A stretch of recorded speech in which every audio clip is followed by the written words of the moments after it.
بل نوم د الله تعالی د الولی جل جلاله الولی یا الله جل جلاله یا ولی جل جلاله معنی دی دا ده چې لوی مددګار حمایتي ذات د الله تعالی دی د دې فایده او وظیفه یې دا چې کوم سړی د خپلو ښځو د عادتونو او د هغوی د خصلتونو نه دی خوشحاله نه وي ښځه یې کړي لیکن هغه سره ښه وخت نه تېروي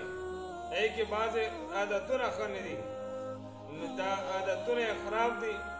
نو دی د هغې نه خوشحاله نه ده کې خپلې زنانه نه او د خپلې ښځې نه یا بیبیانې دوه درې دي نو ډېرو بیبیانو نه دی خوشحاله نه دی نو هغه یې دمخه د تېره شي دکه بیبي او دا زنانه او دا ښځه نو دی دکه نوم د الله تعالی وایي یا ولی جل جلاله انشاءالله تعالی الله تعالی والا دکه بیبي دا باندې نیکبخته او هغه نیکه بیبي الله تعالی وګرځوي څوک چې د دې نوم ذکر کوي